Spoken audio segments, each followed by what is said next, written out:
exposed kind of thing. As we head over to our Seattle Kraken here, over the past week, playing 4 games, first of which being on Martin Luther King Jr. Day on the 17th of January versus the Chicago Blackhawks, winning that game 3-2 in the team's first ever penalty shootout.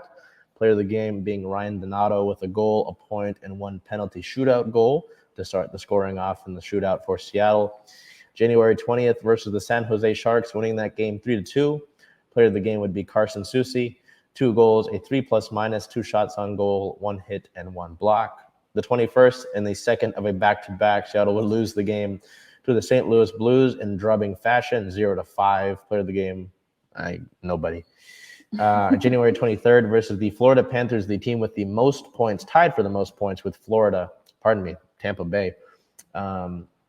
Most points in the NHL, beating them 5-3. Player of the game, Mason Appleton, Apps with 1 goal, 1 assist, 2 points, a 1+-, and 3 shots on goal.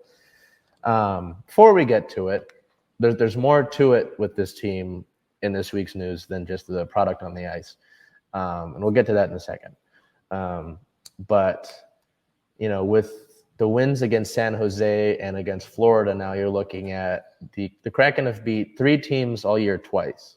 That's Buffalo, which they've had their ins and outs. San Jose, who's a team that's 4th in your division, which is no slouch, 4th out of 8. It's in the middle of the pack, but you're at 8 there. And then Florida, that has been at the top of the league all season, and you beat them twice, once on their home ice, and then once here, scoring 5 goals. Jordan Eberle, assistant captain, talked about it last week, and I think I mentioned it last week, No, this was after the Blues game. My apologies. He said that this team, with 40, game 41 was the Panthers game. With 41 games to go, this team needs to just improve gradually and find an identity. I have to feel like playing a really complete game and really committing to the game plan in the game against Florida that you beat them 5-3, and 2 of those goals just come on unlucky bounces. That has to be a good launching point for that. Because, you're not making the playoffs unless something incredibly miraculous happens and they turn things around and jump all the way to 3rd from 8th in those 41 games. And obviously teams have to lose for that. Definitely a different looking week, though. 3-1 week. So more on the positive side. Play in Chicago, Marc-Andre Fleury in goal, one of the best goalkeepers of all time. And you beat them in a shootout. San Jose, like I said, a good middle of the division team. St. Louis, they're a good team. That was just a game that gets away from you.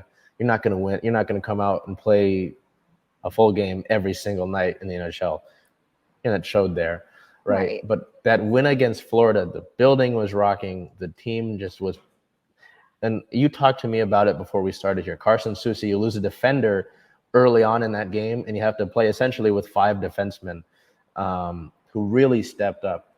It was a good win, and I've talked about it all season since we started. You just have to hope that games like these are building blocks. I looked back at the games. There was a 7-game stretch where we beat Washington, Carolina, and Florida all in that week, and then you lose to Tampa Bay in that week, but still it's Tampa Bay. And you see, these have to be building blocks for this team, because I don't necessarily have playoff ideas for this club, but you hope that you build that positive momentum and you have something to look forward to next season, because you were able to build things and get them out of the way, because you don't want to look at these same issues next season. Yeah. If you're looking at these miscues and these mental lapses and these communication errors next season, then it's a problem. Right. Because get the inaugural season out of the way, get it done. Exciting, whatever, but get the problem solved and then move on. I have to think that, like I was talking about with Eberle saying that stuff, this game is a perfect way to start that off. And Yanni Gourde talked about it after the win against Florida. He said, this has to be how we play for the rest of the season. You can't replicate that, I'm sure, for all 41 of these next few games, but just committing to the game plan and being able to lay your body on the line. There were several key blocks by players, even Mark Giordano, the captain, who's 36 years old, getting in front of pucks. you need that sort of effort if you want to leave a positive. Because Giordano, we don't even know if he's going to be with the team next season. He's a free agent after this year. So, I mean, that kind of stuff it should be a positive and something that we look forward to. So, do you have thoughts on that? Yeah, hopefully Carson Soucy, who scored his first multi-goal NHL game, actually, hopefully he's well and not much of an update. Lower body injury, left the game early, just like you said. And we hope that doesn't have to be any more lineup changes. So yeah, I mean, especially with already have guys, 2 of your top 6 scorers were out. Jaden Schwartz will be back eventually, but yeah, I mean, injuries is the last thing you ever want to worry about, which is sadly the next thing we have to talk about with injury news. On the 17th, Morgan Geekie was placed on injured reserve. He has come back since then. And then on the 19th, goalkeeper Antoine Bibeau entered the NHL COVID protocol. So only 2 things to note there, but Bel, you have something positive to talk about. I do. Something very exciting. The Kraken have announced a team dog. His name is Davy Jones. He's a 4-month-old husky mix that is training to become a therapy dog. He was adopted from Dog on Seattle, a foster-based rescue organization in the Seattle area. Excuse me. Lives with Chris Scarborough, lead developer of the Climate Pledge Arena and Seattle Kraken app. As part of the partnership with Canada, Davy will train with the Alliance of Therapy Dogs and will make appearances at community events throughout the year, as well as periodical visits to the Kraken's hospital partner at Virginia Mason Franciscan Health when it is deemed safe to do so, of course. Yeah, so I didn't know that this was a thing. I didn't know that team dogs were a thing Therapy in the dogs, NHL. Yeah. I know the Seahawks have one. You don't see them as much. But it's interesting because I know that the other ones, I think you touched on it, the other ones in the NHL are service dogs, but Davy will be a therapy dog, which is interesting. I actually remember I was telling Bel before we started the show that I was at the arena on Monday and there was some meeting that was being had and there was a dog out in the concourse. I'm like, whose dog is that? I was like, I didn't know we could bring dogs into the arena. I was Bring like, mine along. This is new. And then it was announced that he was the team dog. I said, hey, look at that little guy. So it was interesting to see that, and it's cool. But somebody pointed it out that in the game he was shown during the game against Chicago, shown in the game against San Jose, wasn't shown on the big screens in that loss to St. Louis, and then he was shown in the second period of that game. People are calling him a good luck charm. Apparently, I mean, of course, he was announced on the 17th, the day that they broke their losing streak. So yeah, so to be 3-1 in those games since then, therapy dog, good luck charm. It's fun to note, that he'll be around, and like you said, he'll be making visits when it's deemed safe to do so. I know he'll be at KCI here and there supposedly. It's kind of interesting because also today it was announced that Brendan Tanev would be kind of doing not the same thing as Davey, but will be, sort of like a spokesperson for the team while he's rehabbing from injury. So you've got, in ways and parts, the team's doing some things to really grow the brand here in Seattle. And like I said, in ways and parts. Obviously, there's more that could be done, but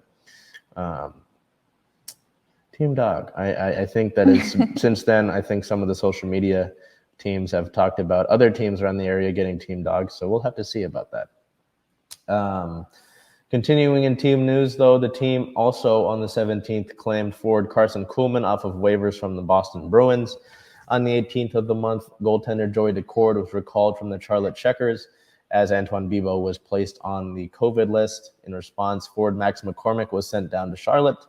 On the 20th, Morgan Geekie was activated off of injured reserve, and the team assigned forward Alex True to the taxi squad. And then on the 21st, Alex True was reassigned from that taxi squad back to Charlotte.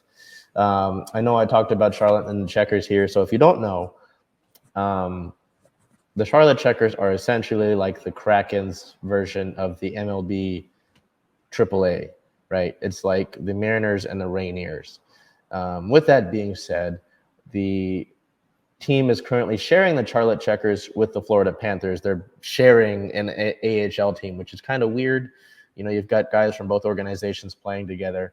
But Seattle's official AHL team, the Coachella Firebirds, yes, Coachella, officially released their jerseys today and all that. But so next season will be their inaugural season, and the official affiliate will be Coachella down in California. So that'll be kind of cool to note. But it's kind of an interesting situation to have your own players being sent down to a team that isn't fully yours. It's kind of like, oh, hey, can we crash to your place kind of thing. And Florida was like, yeah, sure, take the couch. In league-related news, to wrap things up with the Kraken here, the NHL will change its testing protocols. Beginning in February, the league will stop testing asymptomatic players. You said that was a CDC thing. That's kind of, is that what they're going with? I believe so. So they're also limiting that isolation period to just 5 days to follow the CDC. So from 10 to 5, yeah. Yeah, and that'll be with everything in this pandemic. The way that things have been handled. It's interesting, because the players have their viewpoints and the fans have their viewpoints. But I mean, if it works, don't mess with it. And the Kraken have dealt with their COVID strains, having a lot of guys out, at one point having like 5 or 6 guys, so it's just now it's good to see that that's kind of at a minimum. I know that Bebo's on there, but hopefully he's off of there soon and it doesn't have to be worried about. Yeah, interesting to see just the different ways that changes throughout the season and how that might affect things, Yeah. And then in all the other league-related news, the Vancouver Canucks hired their first female assistant in team history. The team hired Emily Castonguay, so the first female assistant in Canucks history. Interesting to note there. As we look at the Kraken for the next upcoming week, they will take on the Nashville Predators to wrap up their 6-game homestand on the 25th of January, starting with a 7 o'clock puck drop. Then the team goes on a decently long road trip starting on the 27th of the month against the Pittsburgh Penguins in Pittsburgh with a 4 o'clock puck drop. Then heading over to New York to play some morning games, January 29th at the New York Islanders with an 11 o'clock puck drop, PST that is. Yeah. And then January 30th at the New York Rangers with a 10 a.m. puck drop, PST as well. So kind of interesting to start your morning off with some hockey there. I believe that's got to be a weekend, right? Yeah, that's Saturday, Sunday. So interesting to see that happen.